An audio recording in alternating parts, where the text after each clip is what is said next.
Hey everyone, Mike Hidalgo here, and thank you for joining us on another FCP Euro DIY. Today we're going to be working on our 2008 Cayenne Turbo.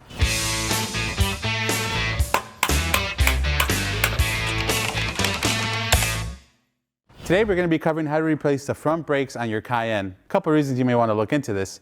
The Cayenne, as you may or may not know, is a big, heavy SUV, and with that comes the need for a lot of stopping power. And with a lot of stopping power comes a lot of wear and tear on your pads and rotors. Typically, these SUVs are going to need a brake job anywhere between 20 to 50, you can even argue 60,000 miles. Depends how you drive it, where you drive it. A couple ways you can check your brakes is one, simply by driving the vehicle. If you step on the brakes and you get some pulsation in your steering wheel, likely chance that your rotors and pads are pretty toasted. Another easy thing you can do is take a visual inspection. Look with a flashlight, you can see if there's any meat left on the pads. From the get-go, these pads are pretty thin, so there's not a lot to begin with. And lastly, you can always run your fingernail across the front of the rotor. If you have a little bit of a lip on either end, then more than likely these rotors are shot. Today we're going to be working with Ate pads and our Zimmermann zinc-coated rotors and our Cebro wear sensors. Now we've taken a look at the parts we're going to be using today, let's take a look at the tools we're going to need for this job. For this job, we have a couple basic tools that we're going to need. Two different sockets. We have a 19 and a 21 millimeter. We have a big 1/2-inch torque wrench that can give us up to 200 foot-pounds of torque for those carrier bolts. We have two different caliper carrier hooks. Today we're using these simple J-style hooks to hang our caliper. I have a set of pliers that I use to wrestle off that old wear pad sensor. A tool to put in our pistons back into the calipers, piston retractor tool, if you will. And then some nice to haves is a little bit of brake clean, a little bit of ceramic paste or anti-seize. I had a wire brush to clean up our hub, and then a 1/2-inch impact. This was really helpful to get our wheels off, as well as our big bolts that hold on the calipers. Now we have our tools covered, let's head over to the car and do this DIY. All right, to start, we're going to take off our 5 lug bolts. These are 19 millimeters.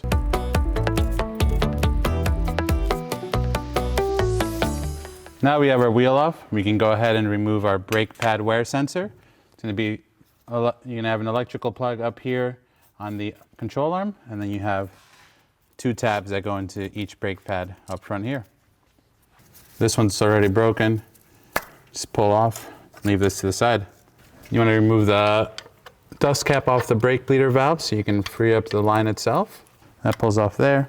And then since we are going to be replacing these, you can go ahead and just yank both of these out.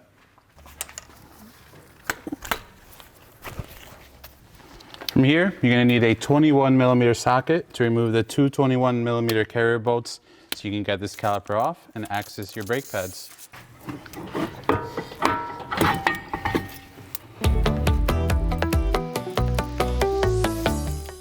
Hang that up there with our carrier hooks.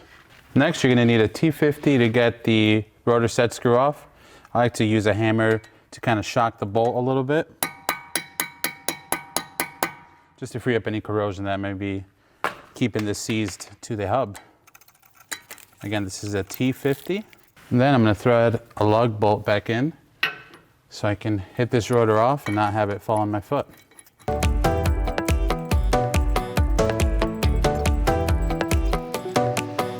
Now we have our rotor off. We can go ahead and clean up the hub area so that we can put on some anti-seize and our fresh rotor so that it hopefully does not seize up to this hub for the next time we have to get in here.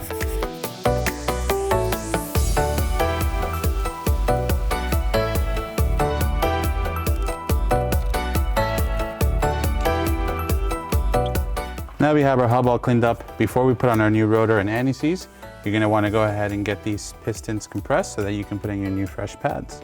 Now to do that, you're going to want to use the old pads as a backing plate with your piston retractor tool, whether you're using clamps or one of these Lang splitters.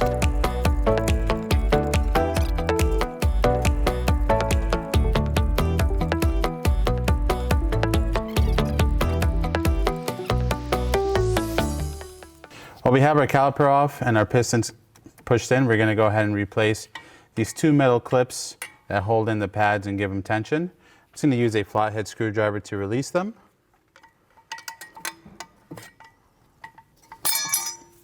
There's one. You want to make sure to note the orientation of these. They really only go in one way, but before you take them out, you can also do one at a time like I'm going to do. These are reusable if you're not going to replace them. However, they're pretty straightforward to change.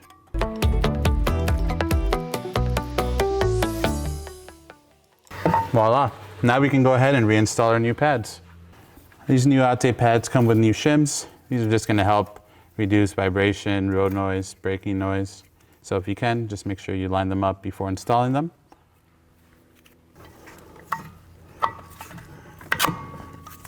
There's one. And pad number 2. Beautiful. Now we can put some anti-seize on our hub and put on our new rotor. Now we can go ahead and reinstall our new rotors. As you can see, right now I took my gloves off. These are nice and clean. These are zinc coated, so you want to try to avoid using brake cleaner on them. That's why I took my gloves off, so I can handle these with clean hands. Then we can install our new set screw.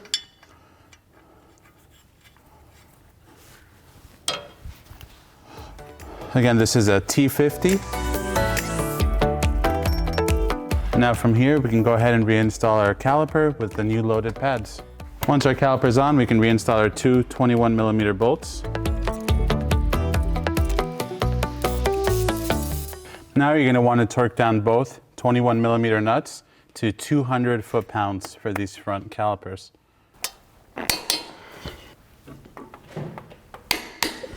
With our new pads in, our caliper mounted back up and torqued down, the last thing before we put on the wheel is going to be to reinstall our new wear pad sensor. So I like to start with the outer one and work my way in towards the connector. Sometimes these metal brackets in the middle will have a little hook for this wire. However, the caliper has a little pinch nook here. You can use that. Now, these can be a little bit tricky sometimes when installing them.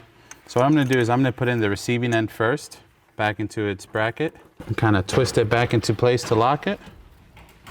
Then I'm going to take my electrical connector and feed it up in like that. Now with our electrical connector plugged in, we can go ahead and route our wire back through the little hook on the bleeder cap. Now we can go ahead and reinstall our wheel and torque down our lug bolts to 96 foot-pounds.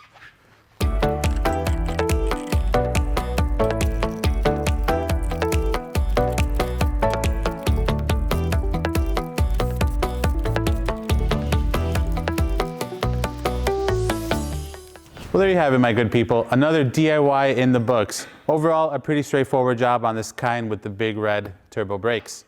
If you like what you saw in this video, please be sure to give it a thumbs up. If you have any questions or comments on what we did today, be sure to leave those in the comment box below. And if you like this DIY and you want to see more like them, please consider subscribing. We make new ones all the time. As always, thank you for watching. We'll catch you on the next one.